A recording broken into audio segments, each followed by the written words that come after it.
sur les 8, il y en a 6 qui peuvent être faites grâce à l'IA. Vous pouvez chercher les compétiteurs, chercher les mots-clés, trouver les idées d'articles de blog, trouver les titres, trouver la structure, le contenu, et puis ensuite vérifier que le contenu est original. Tout ça, uniquement grâce à l'IA, ça vous permettra d'être 5 fois, 10 fois plus productif que vos concurrents et donc d'avoir une plus grosse marge, bref, de tout défoncer avec votre business. Il y a 4 étapes. Sélectionner un service à vendre, choisir et trouver les bons clients et puis fournir le service. C'est quelque chose qui est vraiment possible de faire en parallèle de vos activités. J'en suis l'exemple vivant. Le tout premier business que j'ai lancé, peu de personnes ne le savent pas parce que je suis connu pour le e-commerce et puis pour les logiciels que j'ai créés en plus des formations en ligne que je fais. Mais en fait, mon tout premier business, c'était une agence. Et je l'ai fait alors que j'étais étudiant et que je passais ma vie à la bibliothèque. Je travaillais 1 heure, 1 heure et demie par jour à l'époque parce que je n'avais pas 1 minute de plus dans ma journée. Pourquoi est-ce que c'est possible de le faire en parallèle de ces activités? Parce que il n'y a que 4 étapes et elles prennent peu de temps. Vous avez besoin de sélectionner le service. Ça, après la conférence, vous le faites, vous l'avez peut-être déjà en tête. Et si vous ne l'avez pas en tête, on vous donnera des idées de service. Ça prend 2 heures. Ensuite, vous choisissez les bons clients. Ça, on peut le faire avec ChatGPT. Ça vous prend 2 heures. Ensuite, il faut trouver les clients. On vous a donné 3 techniques, bien sûr. Et c'est important d'envoyer les bons messages, d'avoir quelques astuces pour pouvoir se démarquer et pour pouvoir convaincre facilement. Mais concrètement, si vous le faites 1 heure par jour ou bien 2 heures par jour pendant une semaine, vous allez envoyer des centaines de messages. On peut aussi automatiser tout ça grâce à l'intelligence artificielle. Si vous contactez des milliers de personnes, il y a au minimum une personne qui va dire oui. Et un client, ça ne rapporte pas 50 € comme avec une boutique e-commerce, ça rapporte 1000, 1500, 2000 €. Ensuite, pour fournir le service, vu qu'on s'est spécialisé sur un domaine spécifique, ça prend relativement peu de temps. On peut le faire en 5 à 10 heures par mois, par client. Et donc, vous avez un business qui tourne. Vous avez travaillé quelques semaines, 20, 30, 40 heures de travail et vous gagnez 2000 € tous les mois. Vous faites ça pour un client, vous gagnez 2000 €, vous faites ça pour 2 clients, vous gagnez 4000 €, etc., etc., jusqu'à passer la barre des 10 000 € par mois en moins de 3 mois si vous êtes ultra rapide, en moins d'1 an si vous êtes déterminé et que vous continuez à avancer et que vous n'avez pas forcément un coup de chance ou bien que vous faites des erreurs au départ. Si vous êtes ambitieux, donc si vous êtes juste quelqu'un qui a envie de pouvoir quitter son taf, gagner 2000, 4000, 6000, 8000 € par mois, c'est quelque chose que vous pouvez faire pendant les prochains mois. Si vous êtes quelqu'un de plus ambitieux, vous avez envie d'aller plus loin, il va falloir engager des gens. Vous allez engager quelqu'un pour faire le service à votre place. On a parlé des freelances, vous n'avez pas besoin d'avoir un employé dans un bureau, ça peut juste être quelqu'un qui travaille avec vous depuis Internet. Vous pouvez le trouver en quelques clics avec les plateformes de mise en relation. Et puis, si vous voulez aller encore plus vite, vous allez aussi trouver quelqu'un pour trouver des clients à votre place. Bref, vous avez votre agence, vous les managez, vous donnez des instructions et puis vous pouvez passer de 10 000 à 20 000, à 30 000, à 40. J'ai des amis qui font plusieurs centaines de milliers d'euros grâce à leurs agences. Si vous êtes quelqu'un d'encore plus ambitieux, vous voulez vraiment aller toucher les étoiles et que gagner 50 000 € par mois, ça ne vous suffit pas, vous pensez vraiment à faire des millions. Vous avez envie de changer une industrie, créer un nouveau produit, changer la manière de faire quelque chose pour des milliers de personnes. Il existe encore un autre business model qui va se faire complètement retourner par l'IA et c'est le business model de la startup. J'ai Oussama Hamar à côté de moi qui a aidé des centaines de startups à réussir et il va en parler en détail.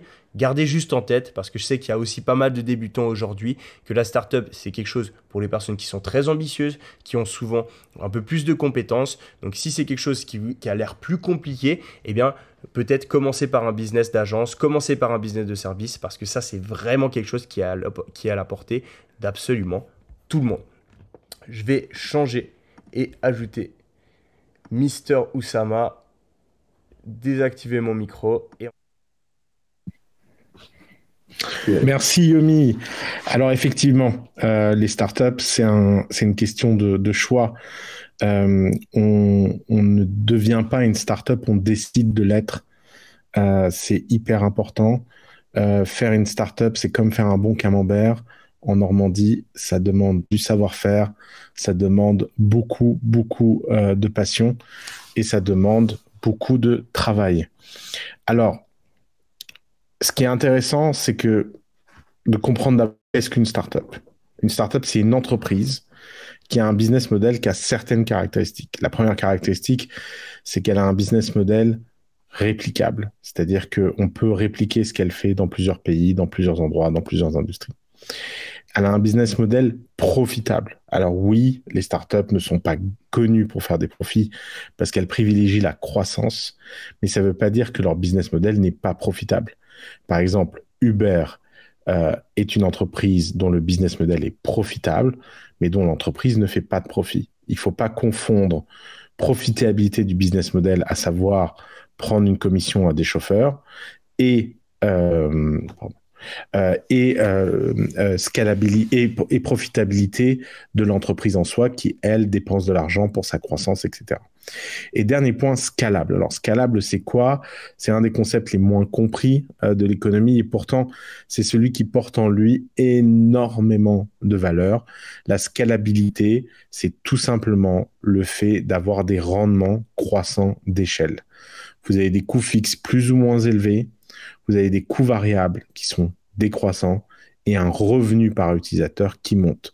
L'exemple ultime de scalabilité, par exemple, c'est quand vous faites une recherche sur Google, et ben le coût de la requête Google est très faible, mais les revenus publicitaires que vous faites si vous cliquez sur un lien AdWords, eux, sont élevés.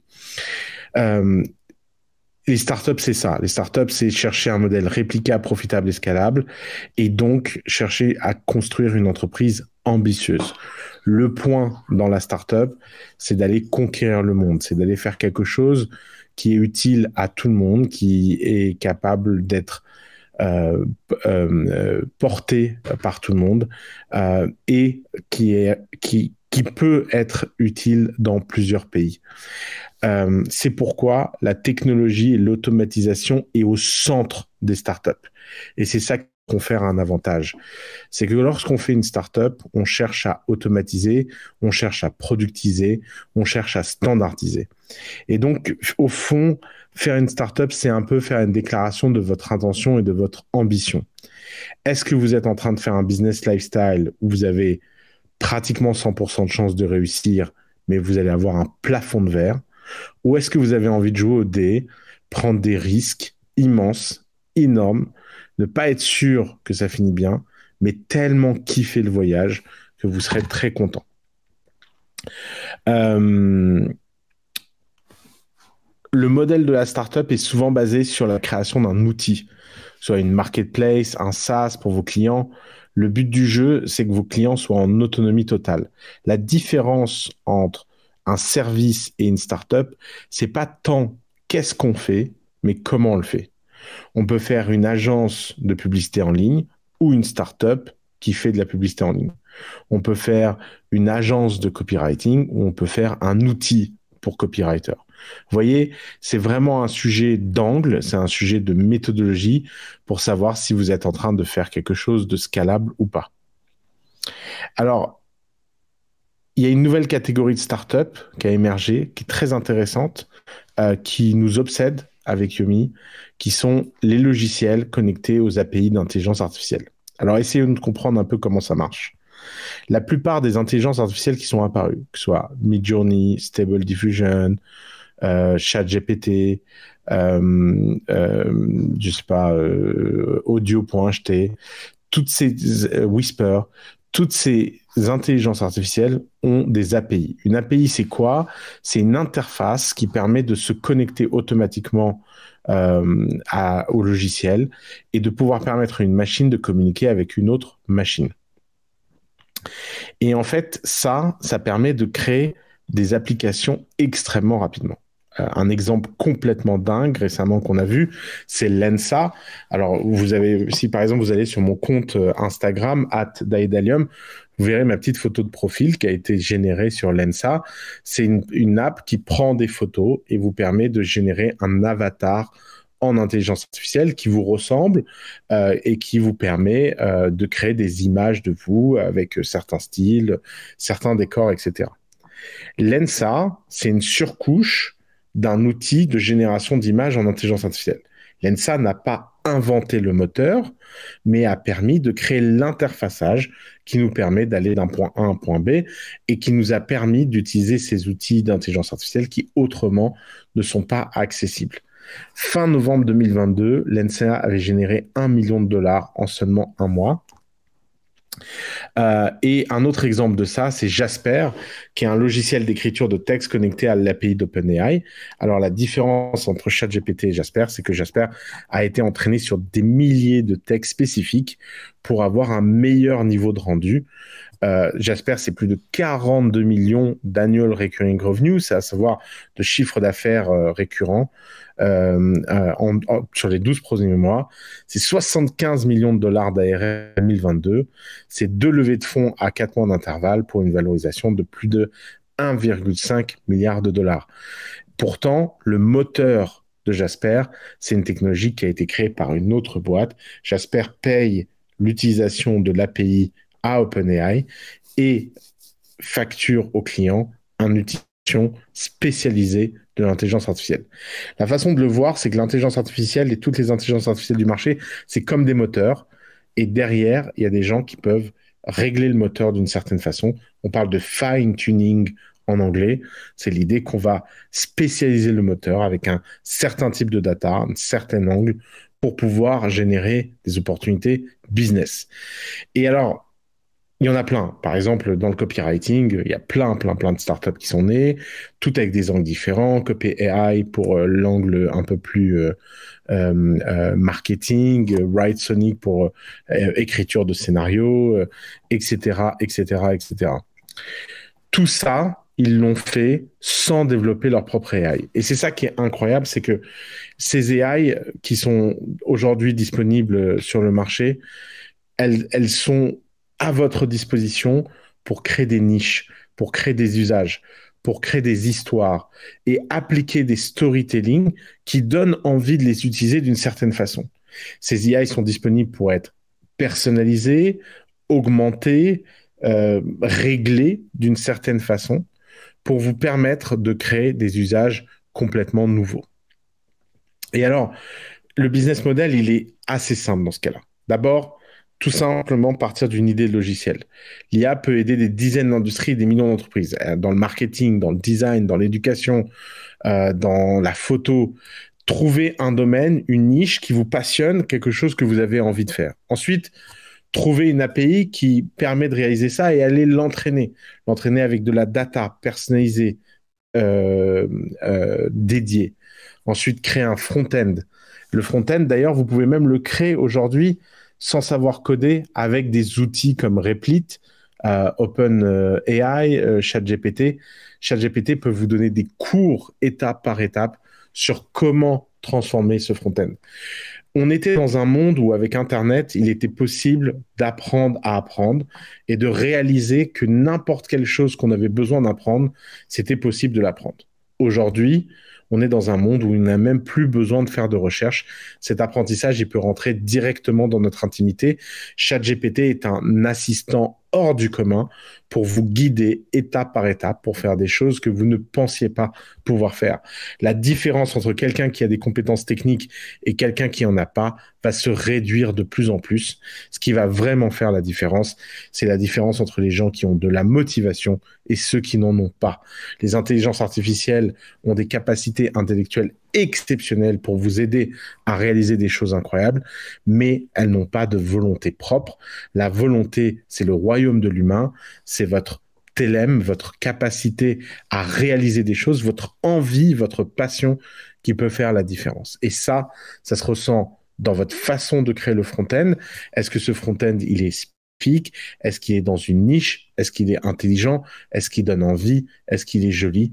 Et ça vous permet donc d'avoir un lien direct avec le marketing, car qui dit usage spécialisé d'une IA, dit marketing de cet usage beaucoup plus simple. Faire connaître votre logiciel avec des publicités, avec des influenceurs, etc., devient beaucoup plus simple que quelque chose de généraliste. On va rentrer dans un monde où les IA spécialisées, les niches, il va y en avoir des centaines de milliers. Il va y avoir des capacités à créer des revenus à toutes les échelles de façon quasi automatique pour des gens qui sont simplement motivés de le faire. Trouvez, explorez, soyez curieux, soyez audacieux. C'est ce qui vous permettra de trouver un usage important. Alors, je vais vous donner quelques exemples d'utilisation d'API pour votre business et vous verrez qu'il y a plein de choses. Alors, ça a été très fait déjà, site de création de présentation PowerPoint pour agence ou freelance en utilisant à la fois les capacités textuelles d'un chat GPT et de Midjourney, parce que on a parlé de créer une interface dédiée de niche à une API, mais imaginez la puissance de combiner des API ensemble qui n'étaient pas utilisées jusqu'à présent. Une niche, par exemple, c'est un site de discours. Genre, ça, je trouve ça génial parce que le nombre de fois où des gens m'ont appelé en me disant je vais à un mariage, tu parles bien, est-ce que tu peux m'écrire un discours? Moi, j'aime bien écrire des discours de mariage, mais bon, quand même, c'est un peu chiant. C'est extraordinaire d'imaginer un marketing dédié, une distribution dédiée sur ça. Optimisateur de titres pour vidéos YouTube. Tout le monde galère à trouver des titres pour sa vidéo YouTube. Vous pouvez imaginer un générateur entraîné sur les meilleures datas avec un reinforcement de statistiques pour qu'il puisse itérer sur les titres au fur et à mesure de la vie de la vidéo. Des applications qui font des études de marché poussées, des logiciels qui résument les meetings Zoom avec juste les points clés. Par exemple, une startup de The Family peut être très utile pour faire ça, qui s'appelle HappyScribe, qui est l'une des meilleures startups de transcript du marché. Créateur de corrections pour professeurs. Ou même de tests, ou même un assistant pour que les profs soient moins déprimés. Les profs ont beaucoup de mal des fois à garder la motivation, et on peut imaginer de leur créer un outil pédagogique qui leur donne des exemples, des perspectives, des choses pour faire que leur cours soit bien mieux. Application pour dessiner des tatouages, application de création de menus. Il y a des milliers et des milliers d'opportunités de combiner toutes ces intelligences artificielles les unes avec les autres et de réaliser des usages complètement nouveaux. Alors, les possibilités sont évidemment infinies et la meilleure façon de réussir, c'est d'avoir un plan et d'être rapide et avoir un plan d'action clair. Alors, d'habitude, dans le monde des startups, la vitesse, c'est pas si essentiel. Pourquoi? Parce que il y a plein de façons d'être en retard sur un marché et de gagner quand même. Facebook, c'était pas le premier réseau social. Google, c'était pas le premier moteur de recherche. Il n'y avait pas dans le business ce qu'on appelait un first mover advantage, d'avantage du premier partant. Maintenant, dans l'IA, les choses ont un peu changé. Elles ont un peu changé parce que une IA, c'est avant tout de la data.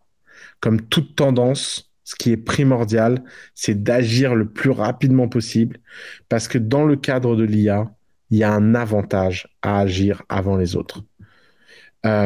Et pour ça, il ne faut pas attendre le bon moment.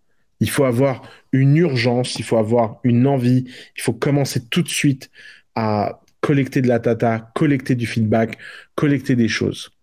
Et de ce point de vue-là, le bon moment, il n'existe pas. Le bon moment, c'est maintenant. Si vous voulez faire une startup dans l'IA, vous avez la chance hors du commun de ne pas avoir besoin de savoir autre chose qu'être motivé. Quel que soit votre point de départ, vous pouvez utiliser l'IA pour vous apprendre à aller à votre destination. Ça, c'est complètement nouveau.